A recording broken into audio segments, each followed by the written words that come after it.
आम्ही बुऱ्हाणपुरावर चालून जाणार होतो, पण त्याला आता मर्यादा आली.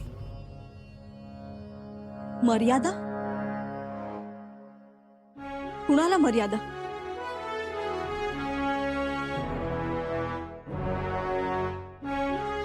शिवपुत्रास मर्यादा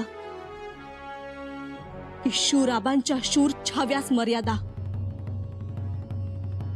येसू, पहिल्यांदाच घडलं हे असं. त्या औरंगजेबानं कपटाचं कसब दाखवून राजपुतांचं शौर्य एका घोटात संपवलं.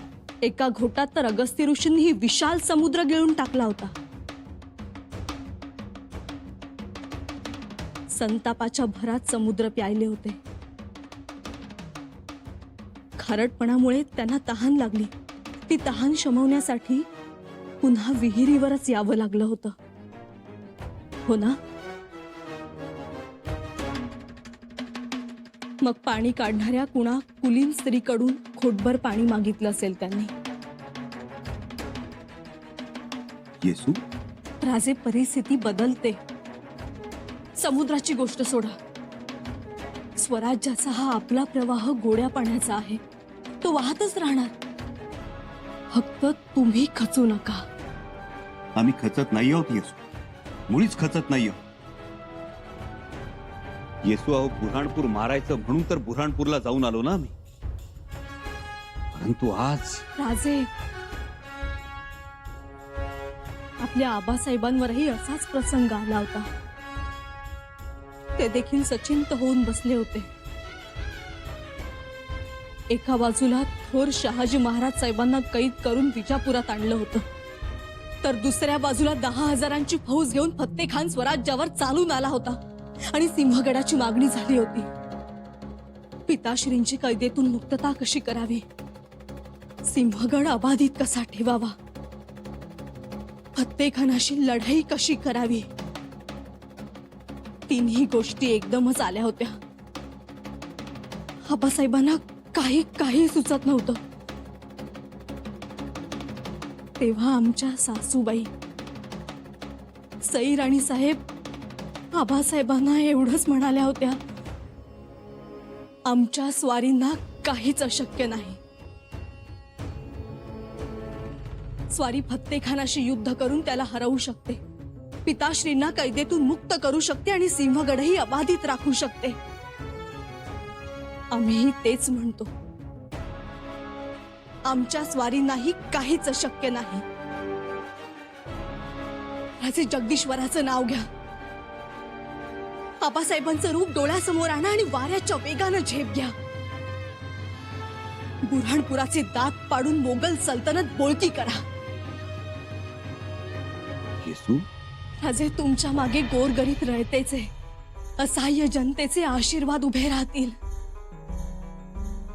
येसू, अहो, तुम्हीच म्हणता ना आम्हाला, कासव हे पाठीकडून बलवान असते, मात्र पोटाकडून ते बलहीन असते. म्हणता ना आम्हाला? होय, आम्हीच म्हणतो.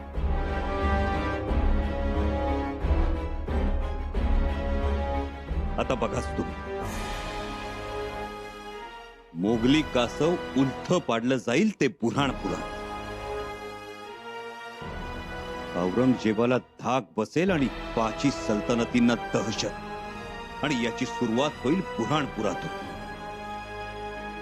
कालावर उठलेल्या ओरखड्यावरून कळेल आता औरंगजेबाला, आमचा पंजा सिंहाचाच आहे.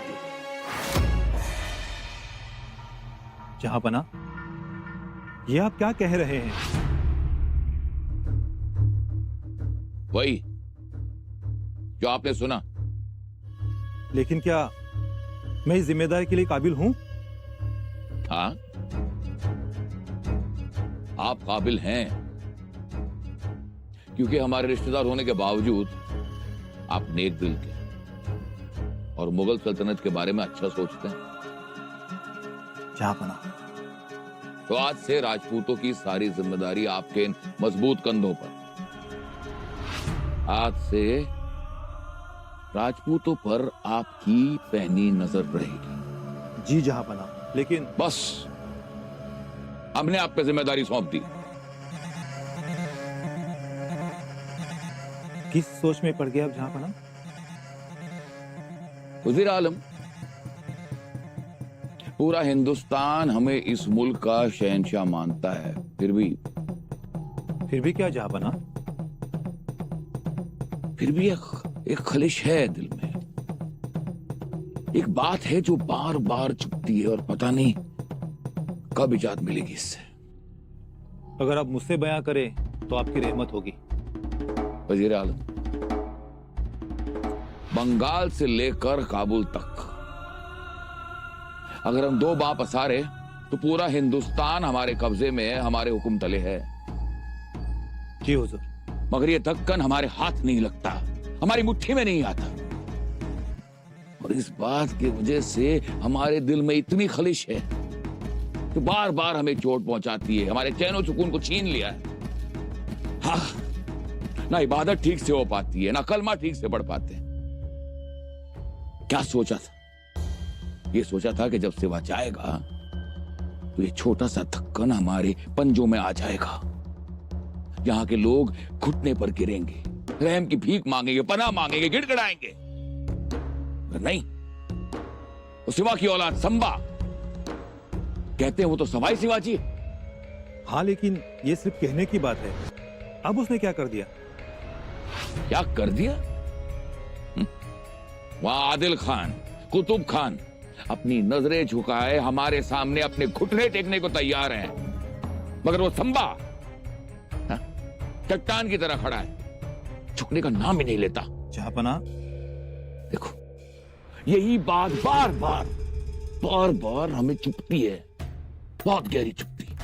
माफी जहांपना, लेकिन इंशाअल्लाह एक दिन सिवा का स्वराज भी आपके कदमों में आ गिरेगा। सिर्फ स्वराज नहीं, संबा को भी हमारे कदमों में गिरना होगा।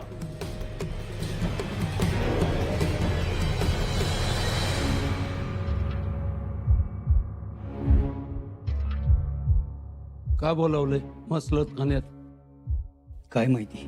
अचानक बोलवलं, पता नाही. नकाशा ते मोहीम गुटाळून टाकली ना हो त्यांनी. हाँ लेकिन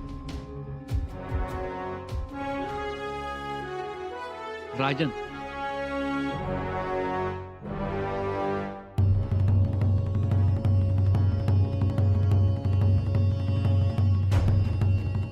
मामासाहेब, जाऊयात का बुऱ्हाणपुरावर?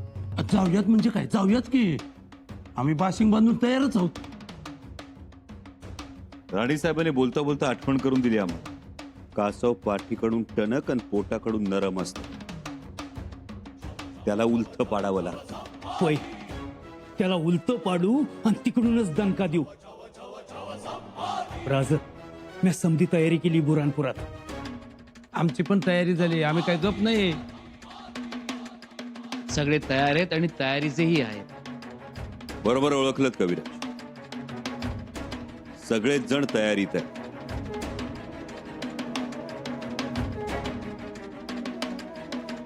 आता आपलं ध्येय एकच, बुऱ्हाणपुराचे दात घशात घालून बादशाला बोळकं करायचं.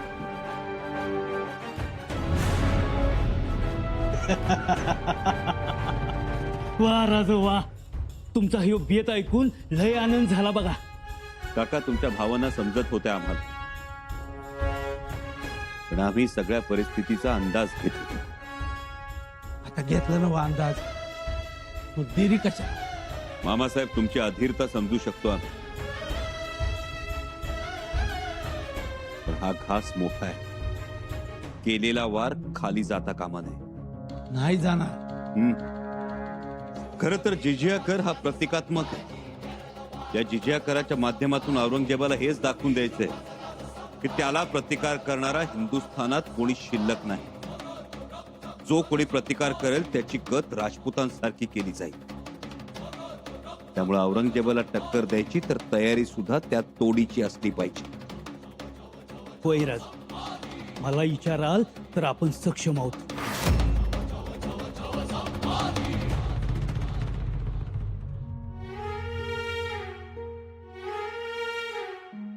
धारात्या आले राजे. अहो कसले ते तुमचे राजे आणि कसलं काय? का काय झालं? तू आमचा निरोप नाही दिलास का? अहो काय उपयोग तुमच्या निरोपाचा? शंभूराजे आणि बाकीची माणसं बसलीत मसलत खाण्यात, ते झालंच ग. पण आम्ही जेवणासाठी थांबलोय हे सांगितलं नाहीस तू त्यांना? अहो कुणाला आणि कसं सांगायचं? आणि शंभूराजे मसलत खाना सोडून इथे येतात वय? तेच एक वेळ ह्यो खाना नसल तरी चालेल, पर मसलत खाना पाहिजे. तुम्ही एक काम करा, तुम्ही जेवून घ्या, तेच पचनी पडेल तुमच्या. पण आले असते तर बरं झालं असतं. तुमचं राज काही एवढ्यात येणार नाहीत. अगं पण का? शंभूराजे कुणाची तरी वाट बघतायत.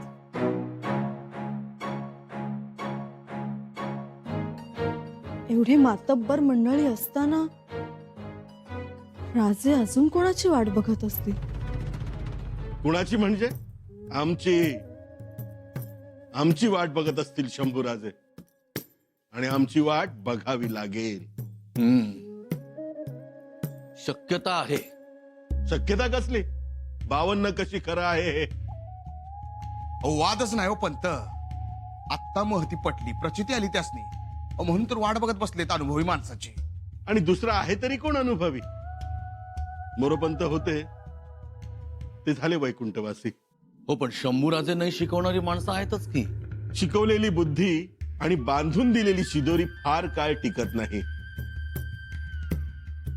आणि कोण शिकवणार त्यांना? तो बगल बच्चा. त्याला काय येतं? त्याला म्हणावं रेडा सोलायचा नाहीये कातडीसाठी. समोर औरंगजेब आहे, सोपं नाही. याची कल्पना त्यांनाही असावी, म्हणूनच वाट बघतायत ते. ऐकलं का? आणि बोलावणं आलं नाही तर? नाही आलं तर नाही आलं, पडतील तोंड घशी. आणि तोंड घशी पडल्याशिवाय अक्कल येत नाही. बरं, आमासनी समजलं की शंभूराजांनी पहारेकऱ्यासनी सक्त ताकीद दिली. जे येणार आहेत, ज्यांची ते वाट बघत्यात, त्यासनी थेट मसलत खाण्यात घेऊन यावं. थेट घेऊन या म्हणजे? येणारा माणूस गडाबाहेरचा आहे? या वक्ताव गडाबाहेरचाच माणूस असणार आहे. गडाबाहेरचा माणूस म्हटला तर फार फार तर तांत्रिक नाहीतर मांत्रिक असणार.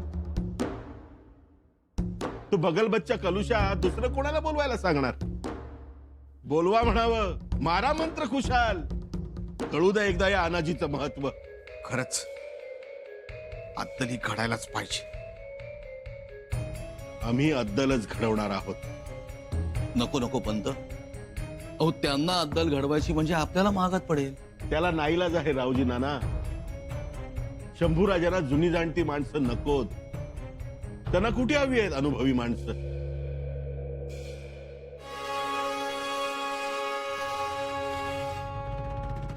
आम्हाला अनुभवी माणसं पाहिजे. अनुभवाचा आम्ही नेहमीच आदर करत आहे. होय, आम्ही ते बघतोच आहोत. आणि अनुभवाबरोबरच तरुण रक्ताला सुद्धा वाव मिळाला पाहिजे. वय दोन्हीचा मिलाप व्हायला पाहिजे, ही गोष्ट खरी. पुराणपुरासारख्या ठाण्यावर जायचं म्हणजे अनुभवी माणसं जास्त हवेत. अनुभवी तर हवीतच, पण निष्ठावंत सुद्धा असली पाहिजे. एकदम दुरुस्त राजन. अशाच एका अनुभवी आणि निष्ठावंत माणसाची वाट बघतो आहोत आम्ही. कौन है वो राजन? आहे एक सच्चा मावळा.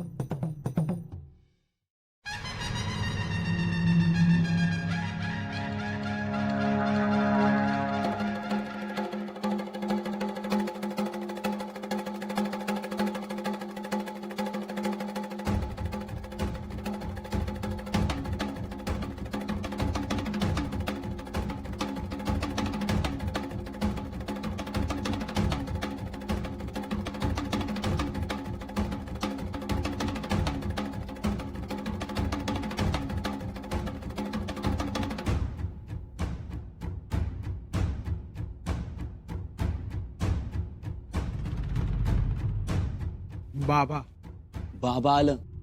अव बाबा म्हणजे मोहीम.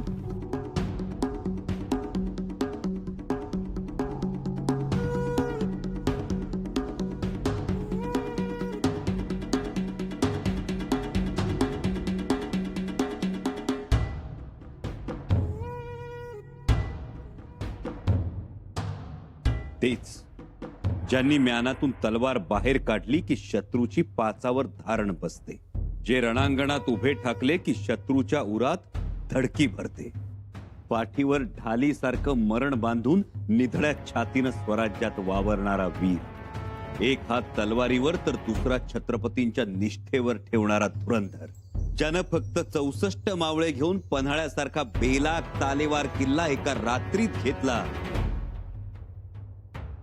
आणि छत्रपतींची शाबासकी मोहर आपल्या पाठीवर उमटवून घेतली, तो महाशक्तिशाली वीर.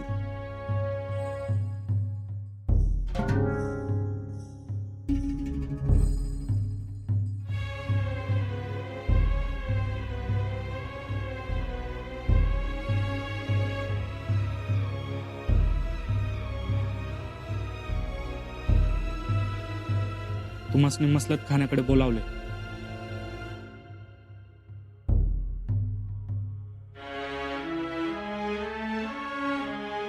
राजन कोण है वो वीर? महावीर. कविराज, तो महावीर म्हणजे कोंडाजी बाबा फरजन.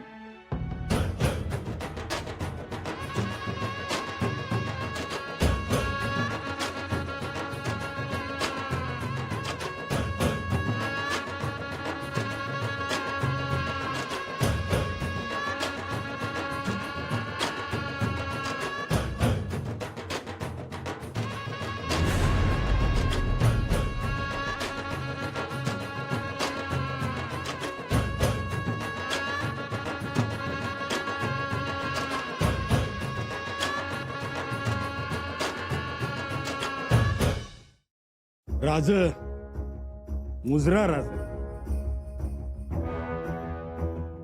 कोंडाजी बाबा,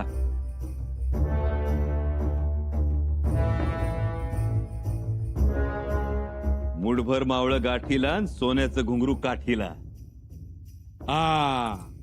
काठीला आणि काठी बी कंची भगव्याची काठी. बराबर भगव्याची काठी. नाही सरनोबत. राज लय दांडगी माणसं घेऊन बसलायस की मसलत खाण्यात. कुणाची 100 भरली म्हणायचं. कोंडाजी बाबा, 100 आता भरल, त्यासाठी तर तुम्हाला बोलवलंय. राज कोंडाजीला निस्ता हुकूम सोडायचा. कोंडाजी बाबा, आबासाहेबांनी सुरतेवर छापा मारून औरंगजेबाच्या दाढीला हात घातला होता. भाईजी, आता आपण औरंगजेबाचं धोतरच फेडायचं. म्हणजे वस्त्रहरणच करायचं. लय दिवसांनी ना आम्ही संधी आल्या म्हणायचं की. राज निस्त सांगा कधी निघायचं आणि कुठं जायचं ते. या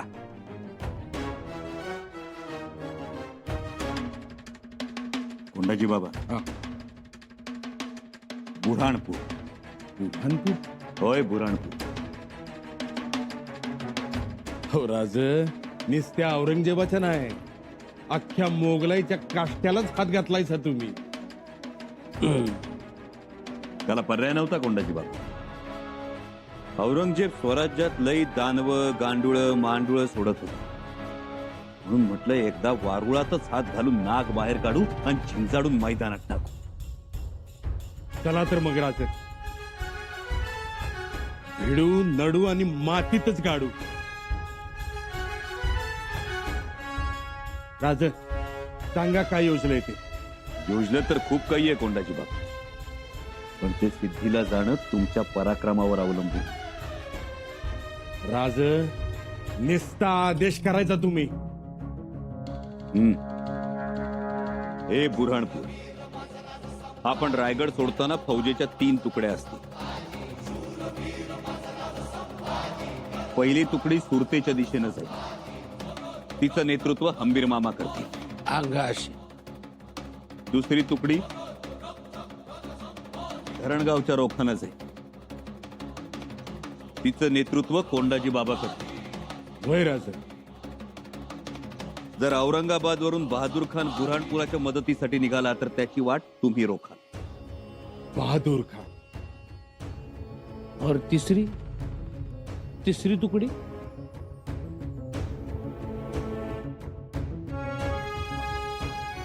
तिसरी तुकडी थेट बुऱ्हाणपुरावर चालून जाईल. आगीचा लोळ होऊन बुऱ्हाणपुरावर कोसळेल. तिचं नेतृत्व आम्ही स्वतः करणार.